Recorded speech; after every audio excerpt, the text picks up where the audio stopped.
eles terminam com medo de se enveredar em mais uma solução que não vai trazer resultado nenhum.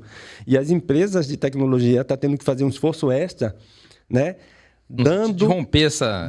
Para romper isso, eles estão dando amostras grátis. Exato. Né? As empresas dão...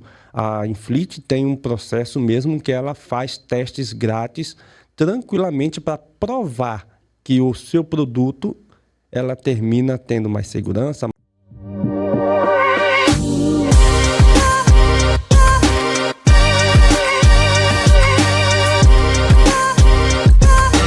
No cenário atual da logística e transporte, a capacitação se tornou um fator fundamental e determinante para o sucesso de transportadoras e os profissionais que atuam nessa área. Para falar mais sobre esse conteúdo, sobre essa importância, a gente está trazendo esse episódio de hoje. Então seja muito bem-vindo ao podcast Gestor de Frotas. Meu nome é Marley Abed, sou coordenador de marketing aqui da Infleet. Estou com Flávio Oliveira.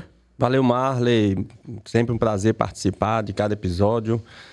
No último episódio eu não pude participar, estava viajando a trabalho, estava em Manaus, cidade muito quente, mas o trabalho fluiu bem e senti muita falta. Que bom estar de volta.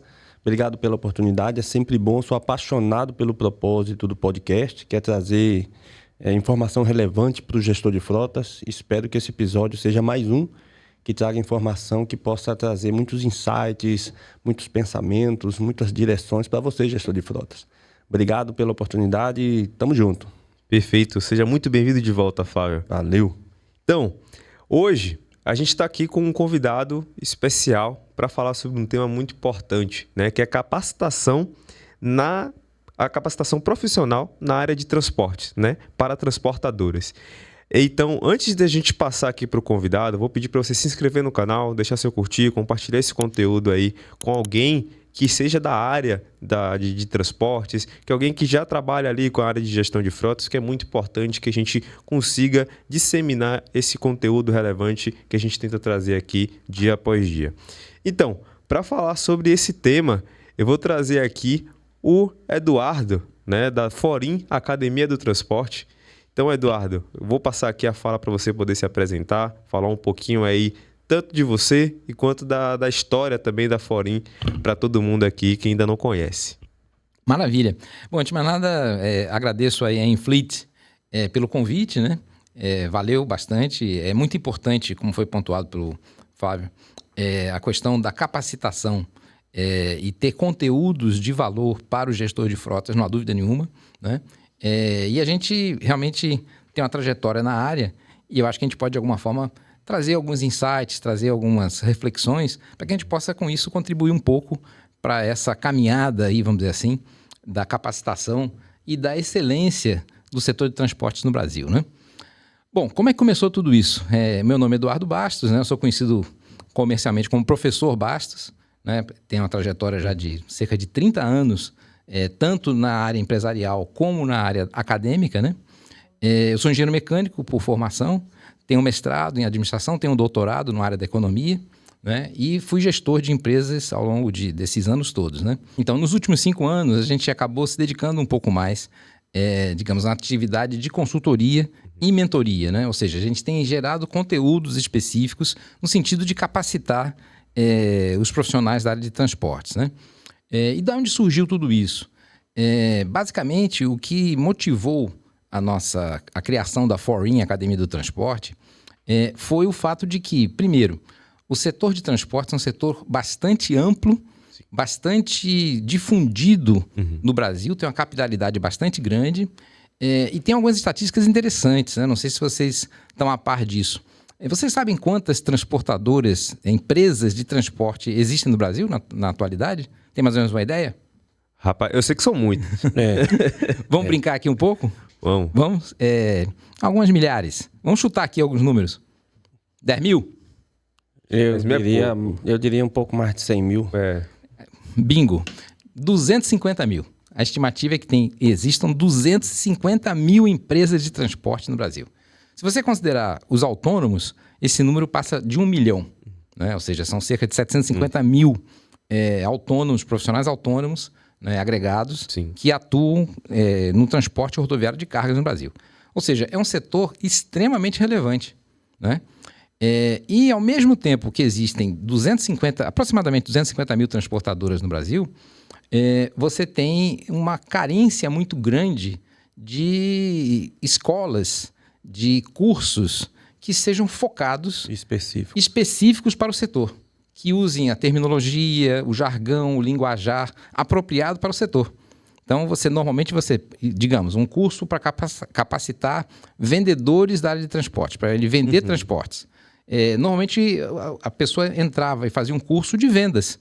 E aí ia participar do curso com o pessoal do varejo que vende sapatos, com outro cara que vende motor elétrico, com outro cara que vende válvulas. Então, era uma coisa que, digamos, não tinha uma segmentação e um direcionamento apropriado.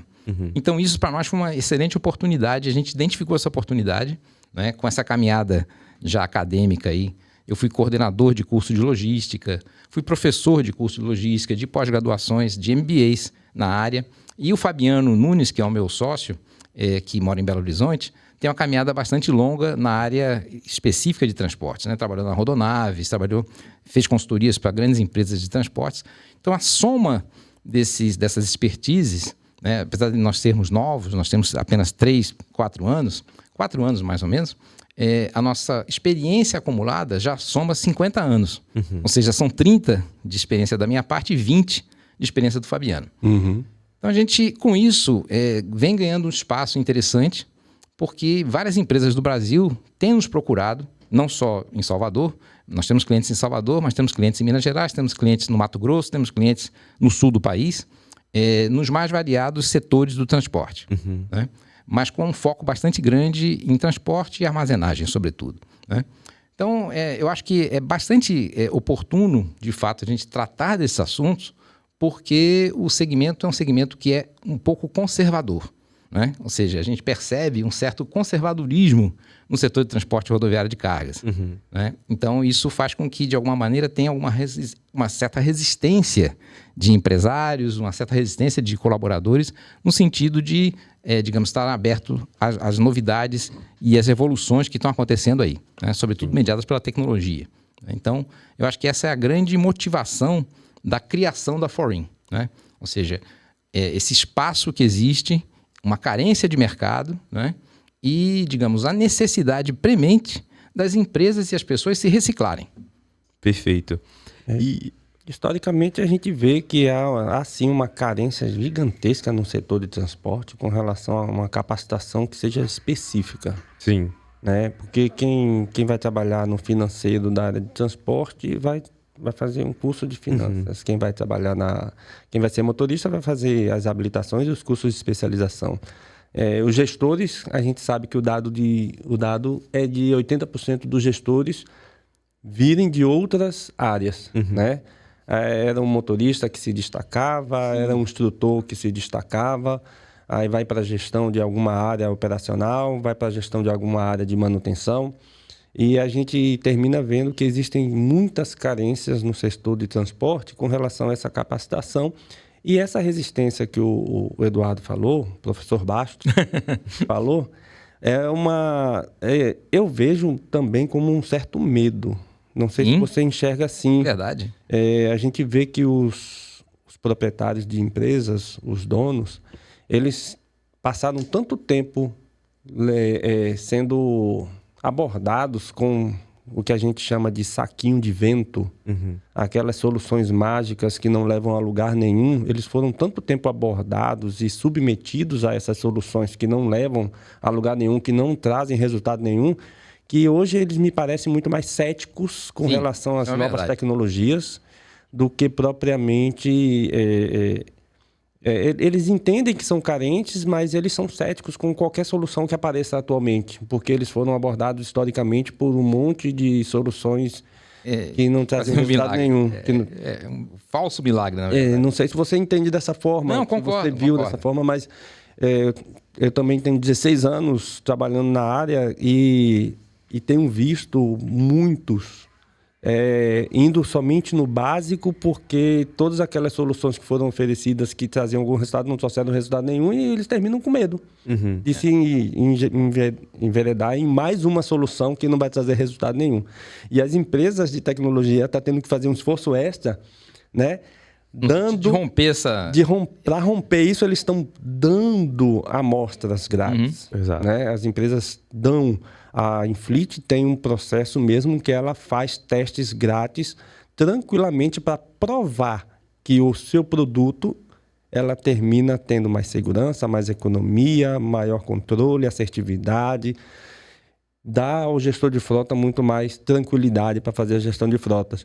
E depois do teste, parece que se abre um novo mundo na frente do gestor de frota. Porque Exatamente. na verdade há uma mudança de chave. Né? Muda. Ou seja, muda completamente. A chave vira e muda o mindset. Ou seja, como você falou, o que a gente vê? Né? A gente vê o seguinte, qual é a principal dor, no meu entendimento, das empresas de uma forma geral, em particular, claro, das transportadoras, né? Melhorar a competitividade. Ou seja, é muito simples. Ou muda, ou avança, ou progride, ou morre. Ou morre. Porque como você tem... É claro, você tem hoje um mercado muito grande, porque se você for resgatar a estatística, 75%, 70% de todo o transporte, 70%, 75% de todo o transporte existente no Brasil é através do modal rodoviário. Né? Então, o modal rodoviário tem uma prevalência muito grande no sentido do transporte brasileiro, né? Então, por um lado, em termos de demanda, há uma demanda importante, né? Ou seja, o Brasil optou, historicamente, por uma questão do transporte rodoviário, né? Ou seja, outros modais não têm a mesma força. É importante que você desenvolva outros modais, mas o transporte rodoviário ainda é prevalente no Brasil. Bom, beleza. Então, isso é o lado da demanda. Tem demanda. Sim. Agora, por outro lado, do lado da oferta, você também, como eu acabei de falar, você tem 250 mil transportadores no Brasil. Capitalidade gigantesca. Obviamente, a concorrência é muito grande. Né? E, a rigor, você tem uma espécie de, entre aspas, commodity. Ou seja, o serviço essencialmente é parecido. Né? Ou seja, grosso modo, o serviço é parecido. O serviço é pegar uma mercadoria e transportar de um local para outro. Ou seja, em tese, isso é similar. A empresa A, a empresa B e a empresa C, em tese, podem fazer o mesmo serviço. E a diferença vai estar onde? Né?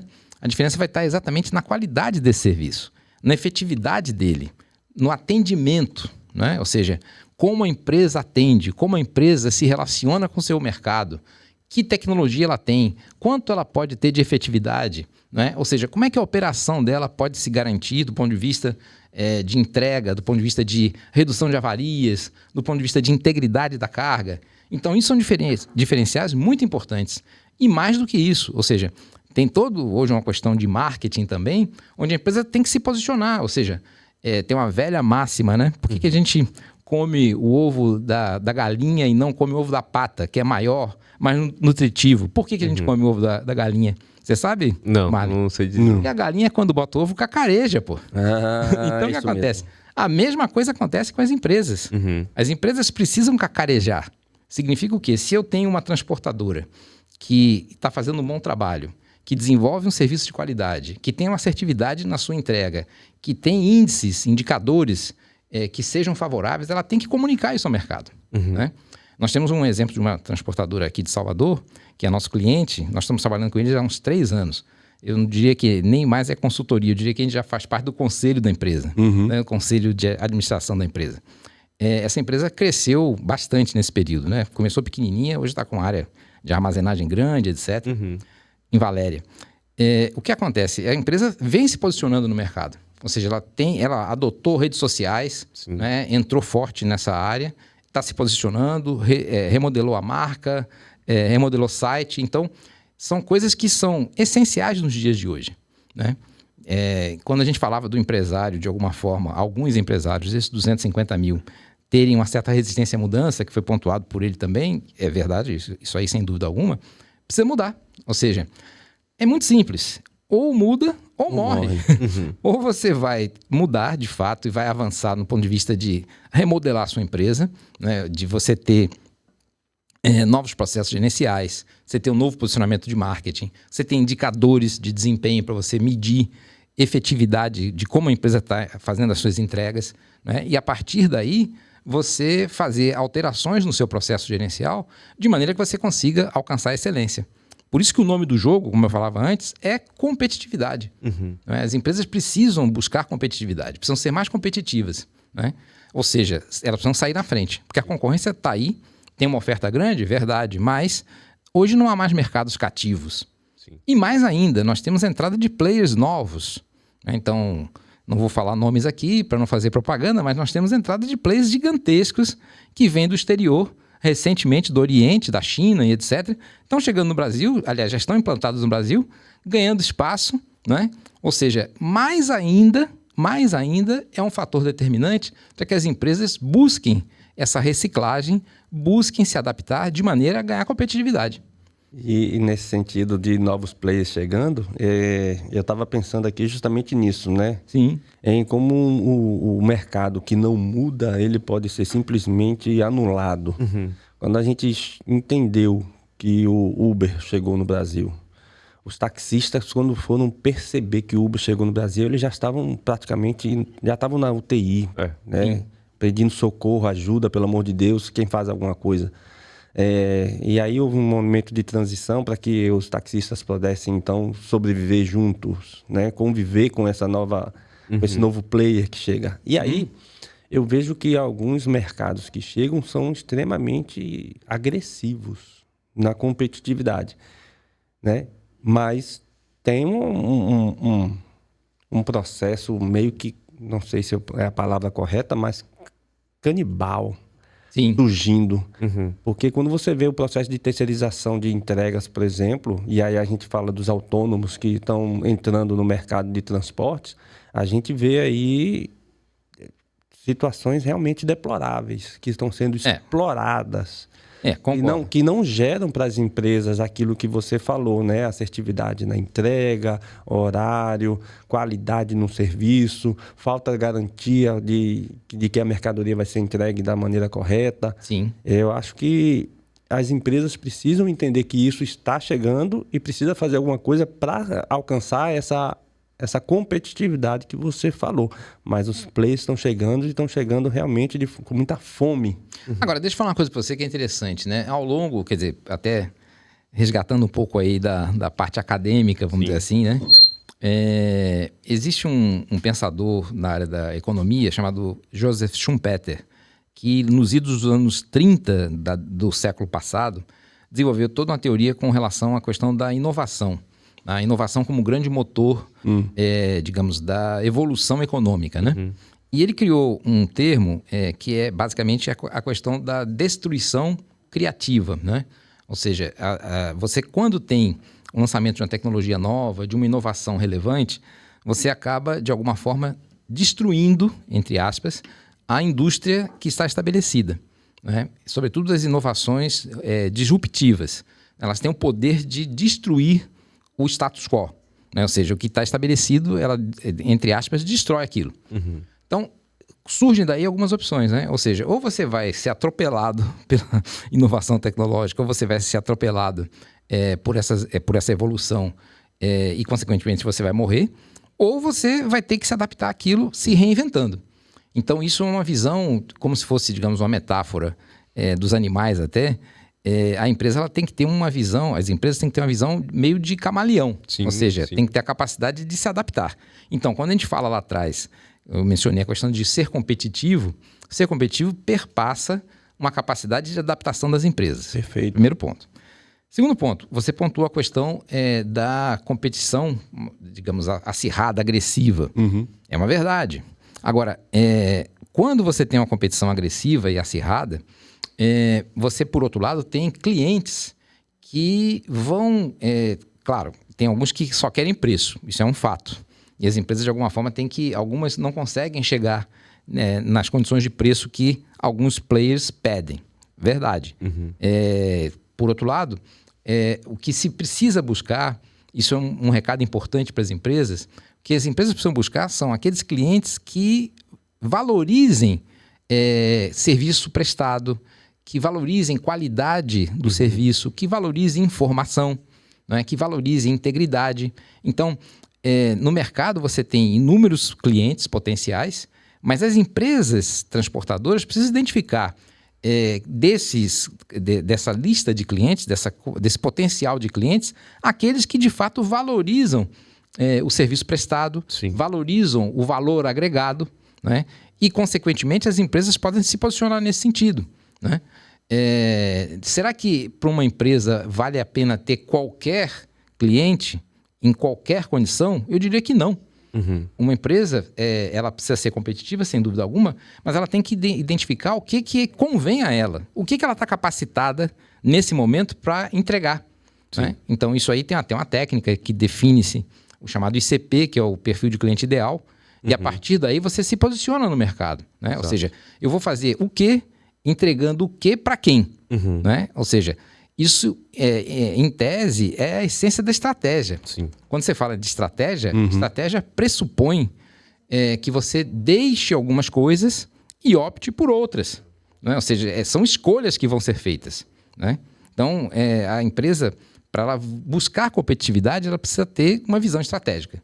Tá? Isso significa, e mais uma vez, volta à origem, isso significa a necessidade de capacitação.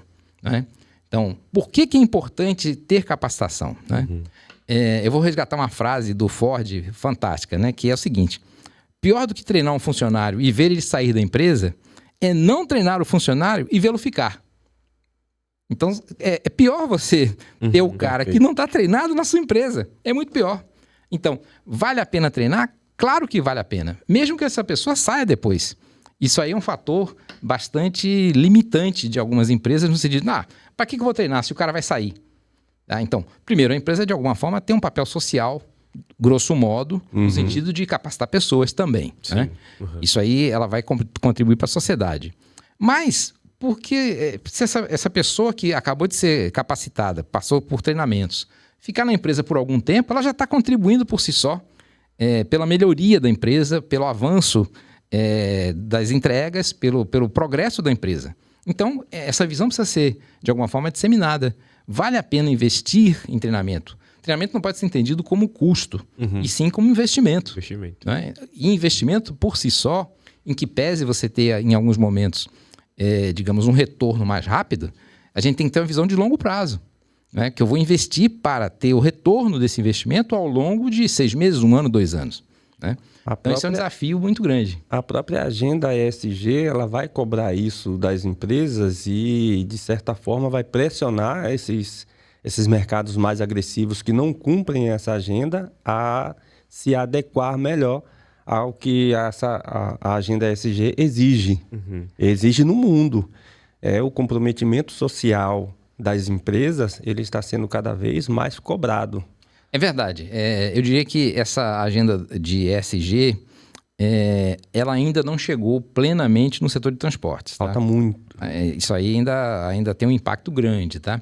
Diga-se de passagem, é uma agenda que ela vem se configurando ao longo dos anos com vários elementos de qualidade total, elementos de ISO 14000, né? ISO 9000, ISO 9001, ISO 14000. Né? Então, ela vem, de alguma forma, somando esforços no sentido de criar essa mentalidade. Mas essa agenda específica do ESG, né, que basicamente significa environment, que é meio ambiente, security, que é segurança, e governance, que é governança, né, isso são temas que hoje são muito mais tratados por empresas de um porte maior do que permeando o mercado como um todo. Né? Mas, não há dúvida nenhuma que é uma tendência internacional, uma tendência mundial. Né? O consumidor está cada vez mais antenado nas empresas que tenham integridade, né? Que tenham um papel social, que tenham um comprometimento ambiental, que tenham governança. Né? Então, a gente vê claramente aí, tem estudos que provam isso. Empresas que têm uma governança mais profissional acabam tendo resultados melhores. Né? Ou seja, na medida que você tem falta de transparência, na medida que você tem balanços que não são muito claros, você acaba tendo riscos que as empresas e os seus acionistas cada vez menos estão dispostos a assumir. Exatamente. Então, isso é um desafio muito grande, né? Ou seja, a integridade, a seriedade, a transparência, né? Igualdade, comprometimento social, diversidade, ou seja, são temáticas que estão na pauta dos dias de hoje, tá? E as empresas precisam de alguma forma se adequar a isso. Mas eu vou mais além, eu acho que tem, digamos, questões ainda que são talvez mais básicas ainda que não estão totalmente contempladas.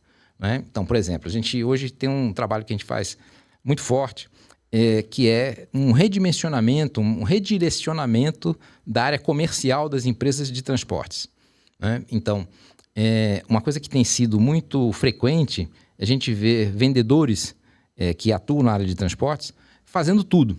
Isso, de alguma forma, isso é presente em vários mercados, né? Então, o vendedor faz desde a prospecção até a fidelização de cliente. Quer dizer, em tese, ele faz isso. Na prática, a gente sabe que não faz. Ou faz muito pouco, né? Então, ele não consegue dar conta de todo o ciclo de vendas.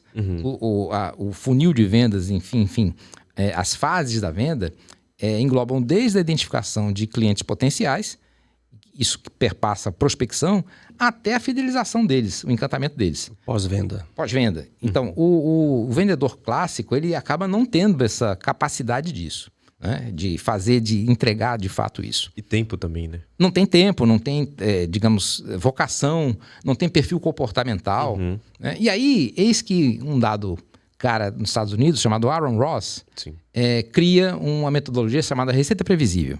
Tá? E aí lança um livro, que é um clássico, até internacional, está traduzido para o português já tem uns 5, 6 anos. E ele cria uma metodologia que parece que é colocar o ovo em pé, o ovo de Colombo, né? Que é subdividir a área de vendas em 3 grandes áreas, né? Que é a área do hunter, ou seja, uma pré-venda, né? Que basicamente vai ficar responsável pela prospecção e qualificação dos leads, transformando esses leads em prospects, em clientes potenciais. Depois um outro cara que é especializado em fechamento, que é o closer, né? Que é o cara que vai fechar o negócio de fato. E depois um outro cara que vai ficar responsável por fidelizar o cliente, né? Que é o farmer. Que está uma analogia ao fazendeiro, que vai cultivar aquele terreno. É um processo contínuo, e colher frutos, etc. Então, é um processo contínuo, um processo complexo e contínuo. Por quê? Porque a venda B2B, a venda de transportes, do serviço de transportes, é uma venda complexa. Não é uma venda trivial, é uma venda complexa por si só, né? Claro, existem outras vendas mais complexas ainda? Claro que sim. Mas a venda de transportes é uma venda complexa, né? De uma forma geral. Então, o que acontece? Isso é um rompimento de paradigma. O vendedor que faz tudo, ele acaba não fazendo nada. Ou então tem uma limitação na entrega de fato dele. Então, a gente vem trabalhando, por exemplo, em alguns clientes, isso é uma coisa que já está se expandindo no Brasil.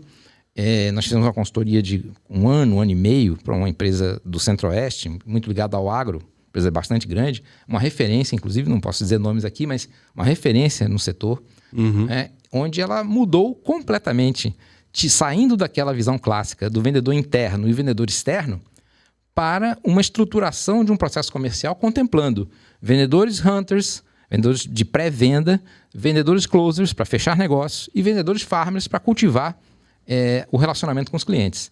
Então, isso perpassou desde mudança de organograma, envolveu descrição de cargo nova, novas remunerações, novos indicadores, né, de performance. Como é que você vai cobrar um vendedor hunter de uma coisa que está relacionada com um farmer? Então, ou seja, vai cobrar do hunter fidelização de clientes? Claro que não. Você vai cobrar do hunter quantos leads ele captou, quantos leads ele qualificou. Ou seja, são indicadores diferentes.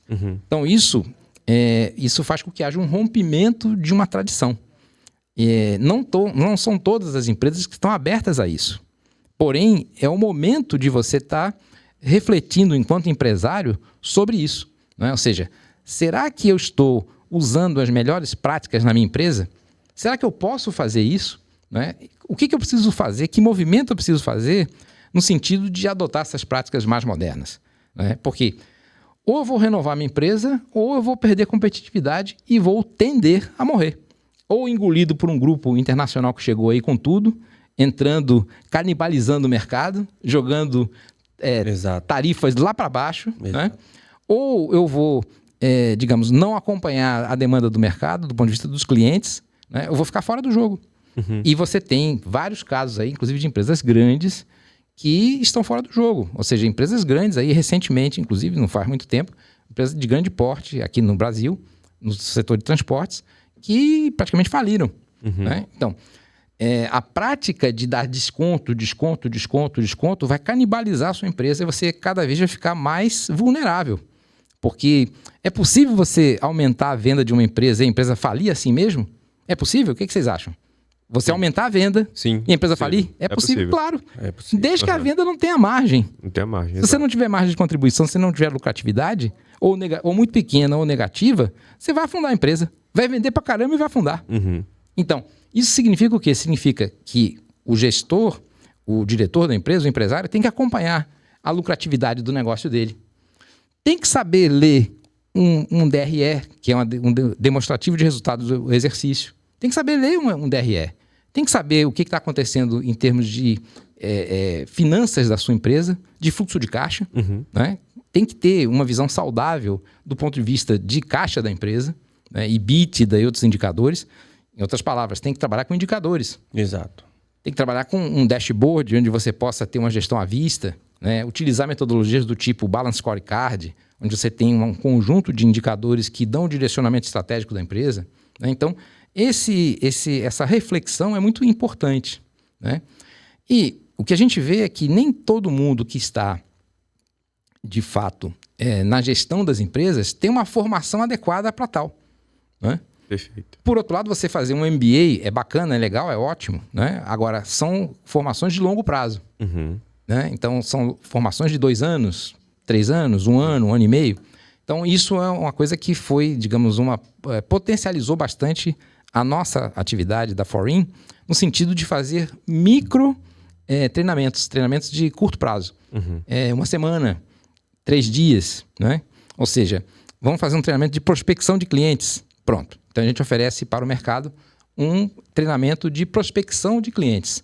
Então, vamos fazer o processo do zero. E aí a gente tem uma aderência interessante, né? Há uma adesão no sentido de contratar o nosso serviço para que a gente ofereça esse tipo de treinamento. Fizemos alguns interessantes também de ferramentas da qualidade. São treinamentos pontuais, onde você não faz uma formação de um MBA completo, é como se fossem disciplinas ou partes das disciplinas que você vai trazendo pílulas de conhecimento e com isso fazendo com que a sua equipe se capacite melhor. Né? Isso é fundamental. Eu acho que é uma coisa que não custa tão caro quanto parece, dá a impressão de que vai ser um investimento altíssimo, mas não é. Tá? Ou seja, são valores relativamente acessíveis, módicos, né? E eu acho que, de fato, a empresa precisa estar antenada nisso e se reciclando de uma forma mais intensa, de uma forma mais efetiva. Né? Professor, eu queria até entender assim, né? Você trouxe aqui vários pontos de desafio. Sim. Você falou logo de início sobre a capacitação. Logo em seguida também você trouxe a questão de competitividade. Sim. Você falou sobre essa questão de players também. Mas qual é o cenário que você diria que é o maior desafio para as transportadoras hoje? Excelente pergunta, excelente pergunta. Bom, mais uma vez, a gente ressalta e volta a tocar no assunto da competitividade. Mas por que isso? Eu diria que tem inúmeros desafios, né? Tem desafios do campo externo e desafios do campo interno. Desafios do campo externo a gente já conhece. Aspectos da economia, incertezas do campo político, questões aí de segurança em algumas áreas do país, né, de uma forma geral no país como um todo, mas em algumas áreas mais críticas, né, de uma forma mais crítica. Isso aí está no cenário externo. A questão das condições das rodovias, das integrações logísticas de uma forma geral, isso aí são desafios. Valor inflacionário dos insumos. Valor inflacionário dos insumos, isso aí tudo está presente do âmbito externo. Agora, do âmbito interno, você tem desafios muito fortes e que perpassam questões de atendimento, questões de integração entre comercial e operacional. Isso é uma coisa fortíssima, né? Ou seja, de nada adianta, de nada adianta você ter uma área operacional que não se integre, que não converse com a área comercial. A área comercial, ela para vender melhor, ela tem que ter uma integração muito forte com a área operacional. E isso não acontece no dia a dia de uma forma geral. A área operacional é como se fosse uma área, digamos, a área mais importante da empresa no dia a dia, e a área comercial fica um pouco apartada disso. Sim. Então, é muito importante, a gente até em alguns clientes, a gente recomenda que haja, por incrível que pareça, haja um certo estágio de profissionais da área operacional na área comercial e profissionais da área comercial fazendo estágio na área operacional, para que possa entender o ponto de vista do outro. O processo de ponta a ponta. Isso é importante. E isso aí vai explodir em outras áreas. Manutenção, RH. Claro. Não tem para onde correr. Olha, recentemente eu fiz um trabalho numa empresa em que a área comercial, ela vende bem. Sim. E aí, quando ela chega para vender, é transporte passageiro. Sim. Ela vende bem o produto. Aí, quando chega no operacional, Sim. o operacional fica assim, mas quem é o motorista?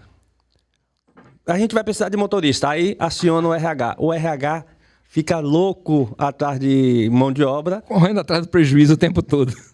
E fica nessa bola de neve. Fica nessa bola de neve. Justamente por isso que você está falando, pelo fato de um comercial não estar conversando de forma muito alinhada e planejada com o operacional. Sim. Tem uma coisa que é interessante aí do ponto de vista...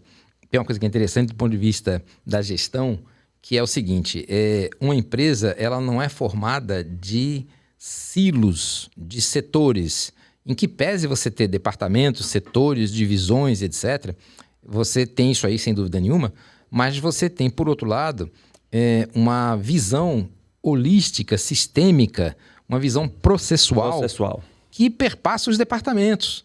Ou seja, quando você compra um serviço de frete, você é um cliente, digamos que você é um cliente do setor metal mecânico, tá? E você compra um serviço de frete. Você não está comprando um serviço do setor A da empresa. Você está comprando o serviço da empresa como um todo. Isso vai perpassar a área financeira para fazer o cadastro da empresa. Tá? Se o cara da área financeira, for lento demais ou burocrático em excesso, criando restrições para cadastrar a empresa, ele vai ter uma dificuldade em efetivar, de fato, aquele negócio. Né? Vai ter um aspecto comercial presente, vai ter um aspecto operacional na entrega, na armazenagem, na roteirização. Isso. Então, a empresa é um sistema. Ela não é um departamento, um conjunto isolado e separado, apartado de departamentos. A divisão histórica da administração, ela já fala isso, né? Que a gente deixou de ter divisão por setores para ter divisão por processos. Exatamente. Né? Alinhando muito mais todos os setores. Isso é uma mudança importante, viu? Importantíssima. E o setor de transporte, eu acho que deixou de acompanhar um pouco isso, deixando ainda os seus departamentos, como se fossem ilhas isoladas. Exatamente. Né? É verdade. É verdade. É até interessante que um dos episódios que a gente teve aqui no podcast, a gente teve a seguinte frase, né? Que a sala de transporte da parte de gestão de frotas parecia ser muito mais a salinha de fundos, né? Aquela sala lá à parte que ninguém olha, enquanto outras operações são muito mais bem visualizadas pela empresa, é dada a importância correta, né?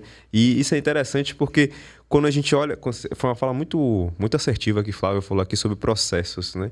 A gente sabe que a ponta... Hoje eu falo aqui da Infleet, eu sou coordenador de marketing, mas eu sei que eu tenho que estar alinhado com todas as etapas de todas as empresas, de todos os setores da empresa. Óbvio. Porque senão uma comunicação que a gente faz aqui de forma errada pode afetar completamente ali o cliente que está ali usando o nosso produto, serviço.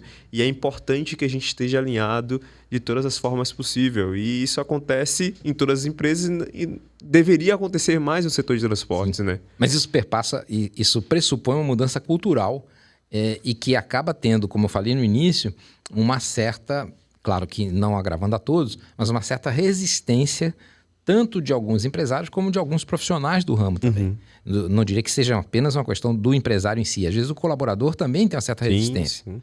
Por exemplo, uma coisa interessante, nós já tivemos situações na contratação de cursos in company, que é uma coisa que acontece também, a gente oferece cursos in company, ou seja, uma empresa diga, eu quero contratar para a minha equipe como um todo e só a minha equipe vai participar do seu curso.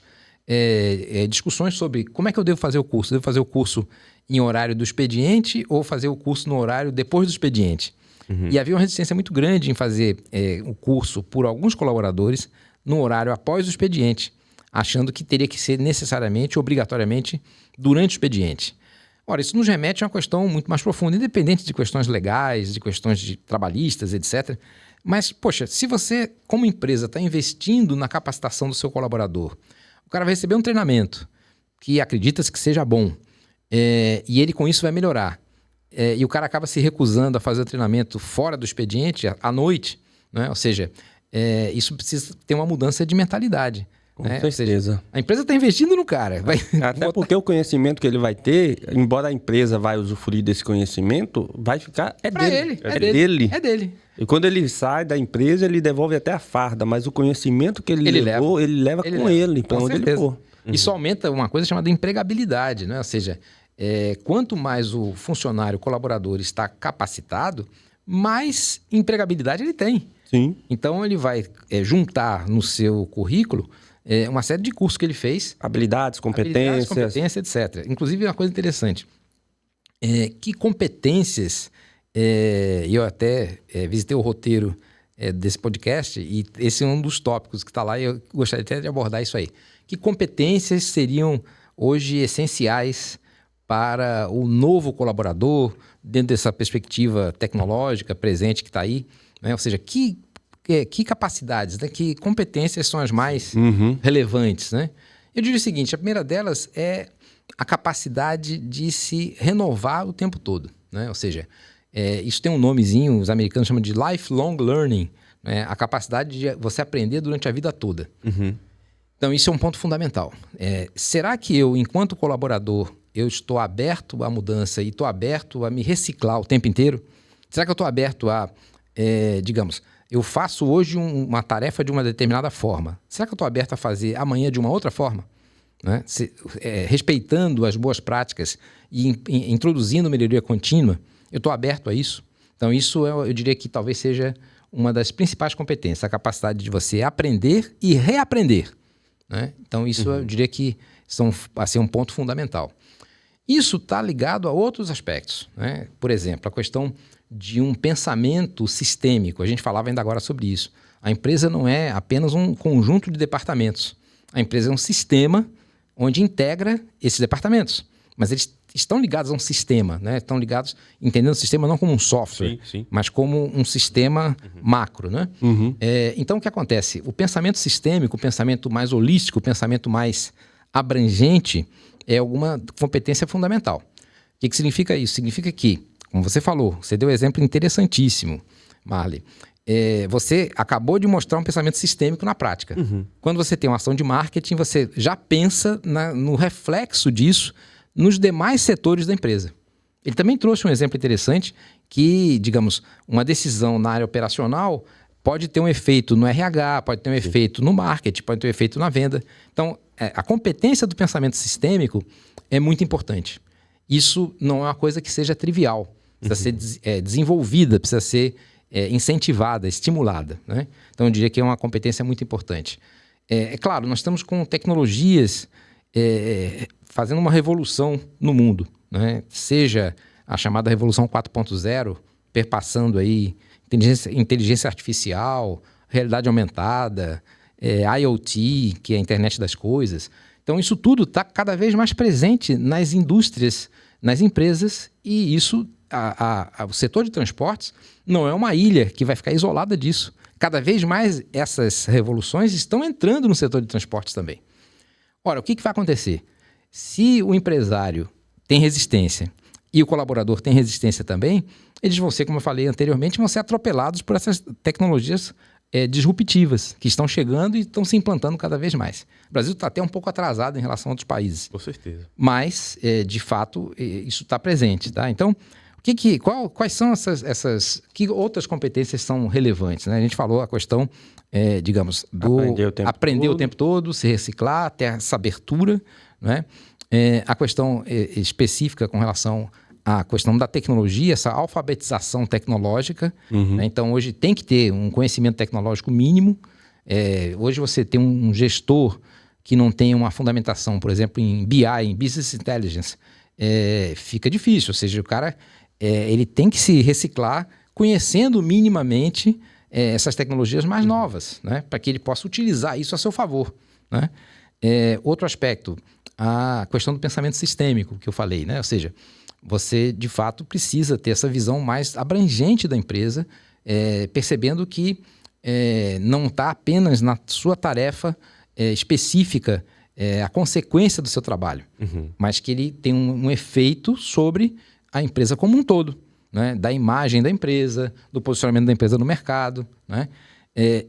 Isso perpassa a questão também da integração, né? Ou seja, quando a gente fala de pensamento sistêmico, pressupõe essa integração que a gente falou anteriormente. Ou seja, isso até é um dos Is da Forin, né? Uhum. É a integração. Não se pode pensar hoje, digamos, de uma forma departamentalizada, isolada apenas, e sim vendo a empresa de uma forma integrada, né? Então, esses são desafios muito importantes e que eu lhe digo de uma forma, sim, categórica.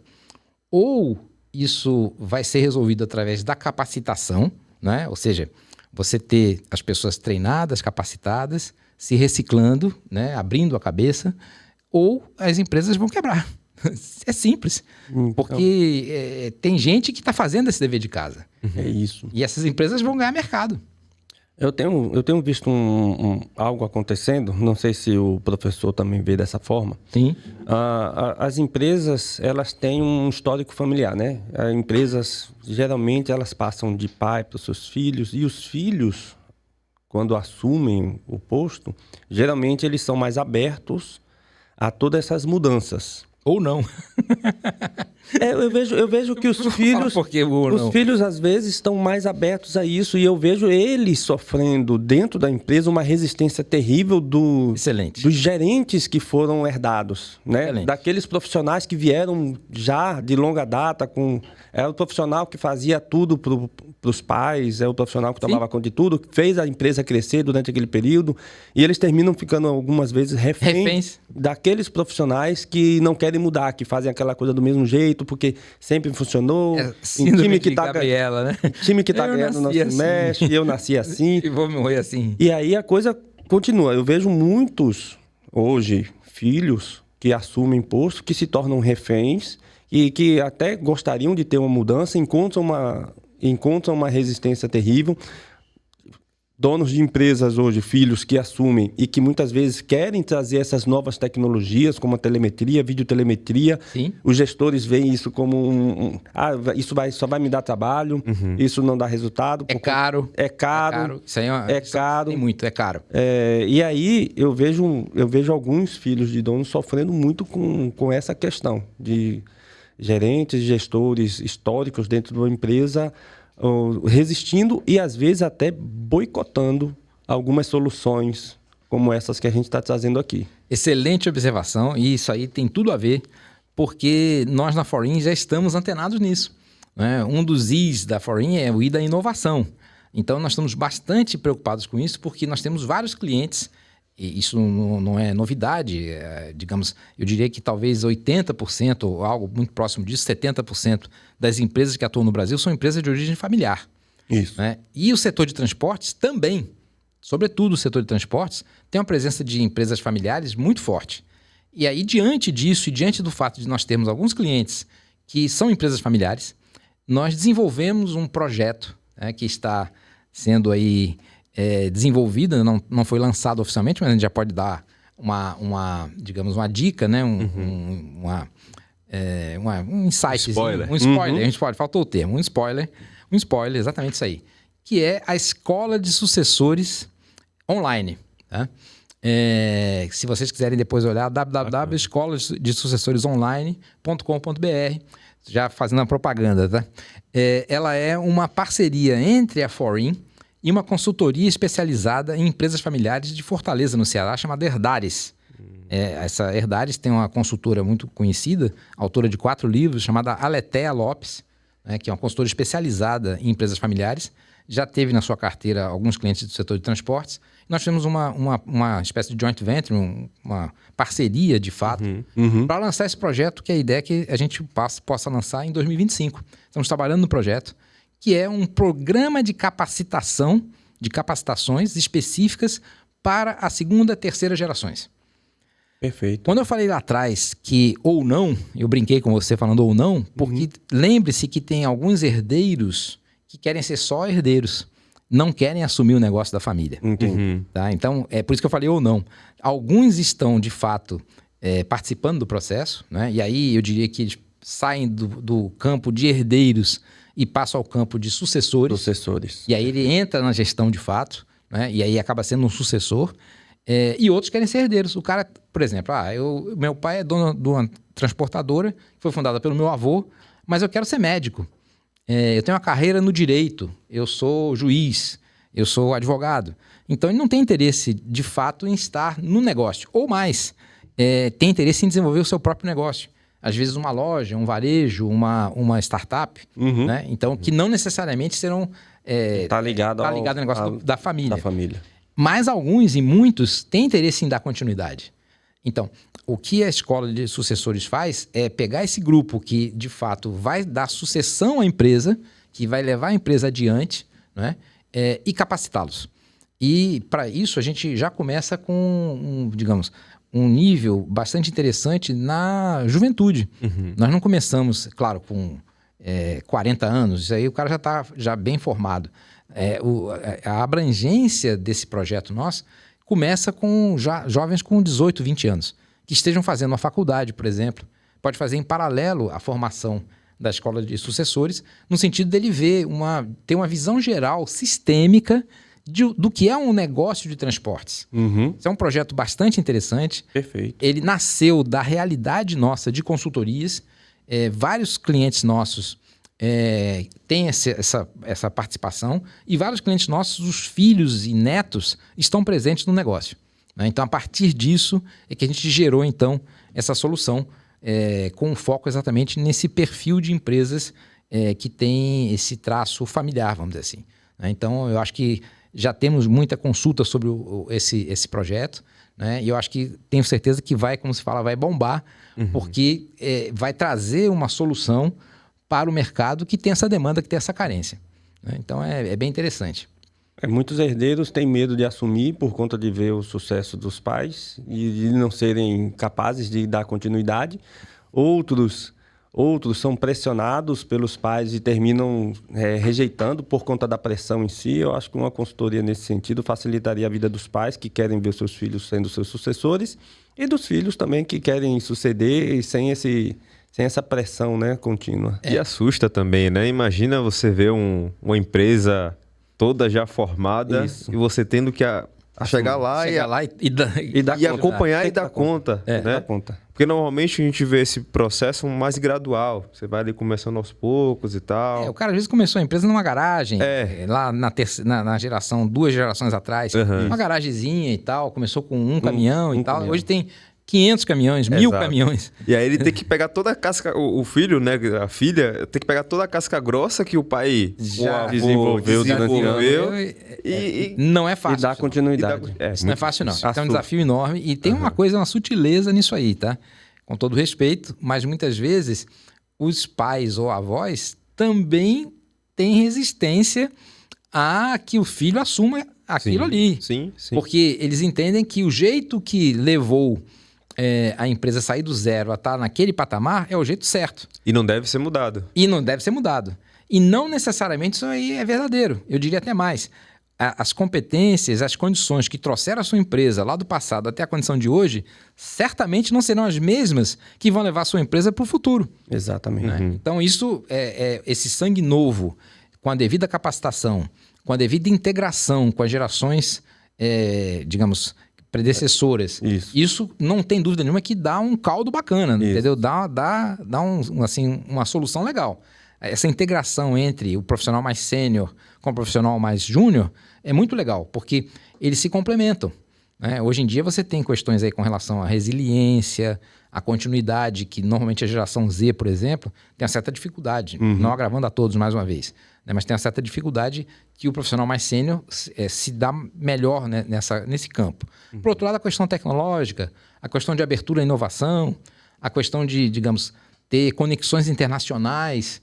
Isso talvez essa geração mais nova, geração Z e outras gerações, milênio, etc., tem uma abertura maior para isso. Então, a junção desses dois vetores dá uma resultante interessante para a empresa. Perfeito. Né? E é exatamente em cima disso que a gente está desenvolvendo esse projeto com essa Aletea Lopes, que é essa consultora, que escreveu alguns livros sobre o assunto e já tem inúmeros cases no Brasil.